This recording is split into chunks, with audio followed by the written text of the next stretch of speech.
We are currently 3 months into the new year. We have all set goals. We have all created our vision boards. And my question for you is, how's it going? Are you still 100% committed to your goals as you were January 1, 2020? Or have you lost focus? Are you still continuing to work towards your goals? Or have you just said deuces and quit? Well, if you have answered yes to quitting your goals or losing focus, then this video is the right one for you. Welcome to Victoria Unlocked.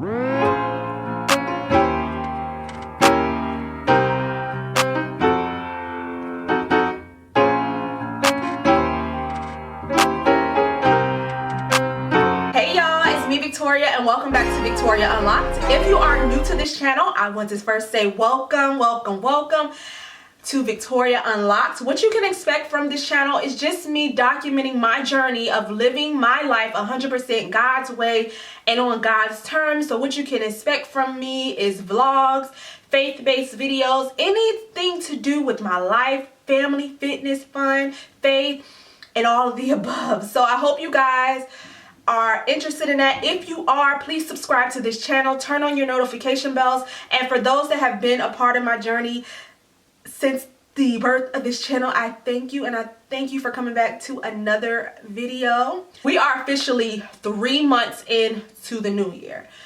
I don't know about you, but for me, I've had a hard time staying on track with my goals. It just didn't happen in 2020. I find that I set the same goal year after year after year, and then year after year, I find myself still struggling trying to reach the same goal. And one day, you know what, I was like, I'm sick of it. I don't think it's God's desire for me to continue to struggle in this area of reaching my goals. So I said, you know what, I'm going to study on staying focused towards your goals. Anytime that I struggle through anything, I like to refer to the word to see what God has to say about that area that I'm struggling with. Because believe it or not, everything that we need or everything that we go through, the Bible speaks to that. So that should be your number one guide, not your friend, not your mama, not your daddy. It should be God.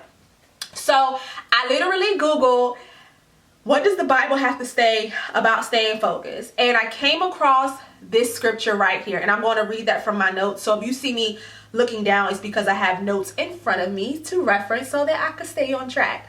So our key scripture is going to come from Philippians 3:15 through 16 in the Message Bible, and it reads, so let's keep focused on that goal. Those of us who want everything God has for us. If any of you have something else in mind, something less than total commitment, God will clear your blurred vision. You'll see it yet. Now that we're on the right track, let's stay on it. In order for us to receive everything that God has for us, we have to stay focused on our goals. So let's go ahead and define this word goal. Goal is the result or achievement towards which effort is direct. In the beginning of the year, we all set a goal. We said that we were going to put all of our effort into reaching these goals. But there's also another thing that God requires us to have, and that is total commitment to the goal. So let's talk about, what is commitment? Commitment is a promise or firm decision to do something. So you made that promise and made a firm decision that you were going to go after those goals that you set. And here's the thing about commitment. Commitment is a promise. The definition said that it's a promise. So you're literally making a promise to yourself that you are going to reach these goals. But what happens is, a lot of times we break these promises to ourselves. And if we really think about it, you know how when you break your promise to your kids and how sad they feel? That's how we should feel when we break promises to ourselves. But for whatever reason, we say, oh shoot, I ain't reached that goal. Oh well, there's always next year. But really, it should really break our hearts to not reach our goals. You know, it should really make us feel some type of way that we're not reaching our goals. And I'm telling you, I began to feel some type of way. I'm like, God, I'm 30 and I'm still struggling through the same things that I struggled with when I was in my 20s. Like, what's up with that? We have to realize that we don't have forever to complete God's will for our life. There are things that we have, these goals, we have to do it now. Oftentimes, there are things that happen in our life that causes us to not reach our goals or causes us to lose focus on our goals, and those things are called distractions. Let's define distractions. Distraction is a thing that prevents someone from giving full attention to something else. Now, when I talk about distractions, I'm not talking about those life events that catches us off guard, such as an illness or a death in the family or something really tragic. Those are things that we can't help, and they catch us off guard, and they tend to really throw you off track. But that's not your fault, okay? And those are things that you have to allow to process through your life, and have to show yourself grace through those moments in your life. So when you're going through hard moments or tragic moments in your life, sometimes you have to put your goals on pause. Like you mentally can't focus on that right now because you're going through hard stuff right now. So if you're struggling with stuff like that right now that's causing you not to be able to reach your goals, I want you to give yourself grace during this time. Now, when I'm talking about distractions, I am talking about your selfish needs, temptation, that little boyfriend you got that keep nagging you when you're trying to study for your test, that friend that wants to go out to eat all the time and they know you on a budget trying to pay this college debt off. That's what I'm talking about when it comes to distractions. So I wanted to see what the Bible had to say when it came to distractions. So I came across the story of Martha and Mary when Jesus came to Martha's house. And so that you can find that in Luke 10:38-42. And it says, and I'm reading from the Message Bible, as they continued their travels, Jesus entered a village. A woman by the name of Martha welcomed him and made him feel quite at home. She had a sister, Mary, who sat before the master, hanging on every word he said. But Martha was pulled away by all she had to do in the kitchen. Later, she stepped in, interrupting them. Master, don't you care that my sister has abandoned the kitchen to me?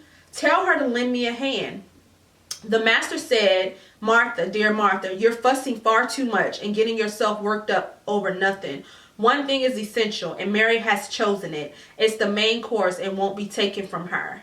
Here we have Martha distracted by all the things that she has to do in the kitchen. She had Jesus come to her house and she was like, oh my God, I gotta make sure I have the butter biscuits. I gotta make sure I had the homemade mashed potatoes. I gotta make sure that the turkey is moist and basted. So I got all this I gotta do in the kitchen. I don't have time to be listening to what Jesus got going on.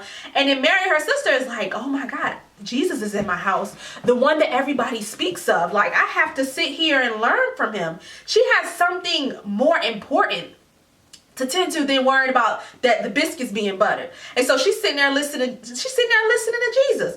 And Martha's like, Jesus, I know you're going to tell her to come and help me. And he was like, no, I'm not going to take that away from her. I'm not going to take that away, what she's trying to learn and glean from me. I'm not going to take that away from her. Martha chose her distractions while Mary chose what was important to her. And what was important to her at that time was learning from Jesus. And a lot of times on our daily basis, we will choose our distractions over reaching our goals. Man, let me tell you, it's so easy to choose our distractions than really take the time and to think about staying on track with our goals, staying focused on our goals. A lot of times, staying focused on our goals is something that we really don't want to do. It takes a lot of discipline. It takes a lot of effort. And it can be, frankly, trying to stay on track with your goals can be very exhausting because you're basically fighting against what your flesh wants. And that can be exhausting and overwhelming. But we have to make the daily choice to choose our goals, choose the plans that God has for us versus these temporary things that's here trying to distract us. And so what happens with distractions blur our vision.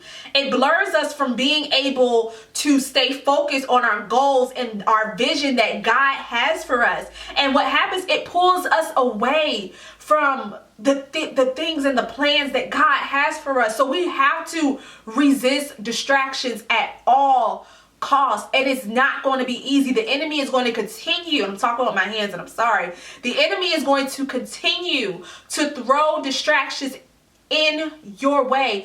It's up to us as believers to clear all the distractions and stay focused on our goals. For these next few videos, I will be addressing how we're going to be able to clear these distractions and clear this blurred vision and stay focused on our goals and staying focused on the vision that God has for us. Because here's the thing, God has amazing things in store for us, but there are some things that we have to do as his children to ensure that we take hold of everything that he has for us, that we reach every goal that he has set before us to reach. Everything that we put on our vision board, we can lay hold to that, but there are things that's preventing us. So we got to talk about it. So join me next week as we get into our first topic, which is commitment.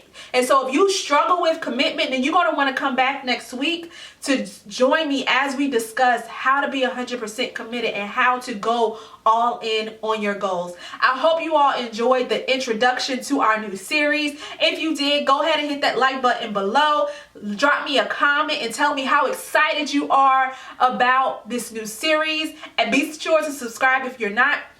And also, shameless plug, go and follow me on Instagram at Victoria N. Griffin so you can follow me on my stories. I love Insta stories. That's where I hang out there the most. And then so that you can stay on top of what I have going on and also my inspirational posts that I put out often. So with all that being said, I'm about to go. I will see you guys in the next video.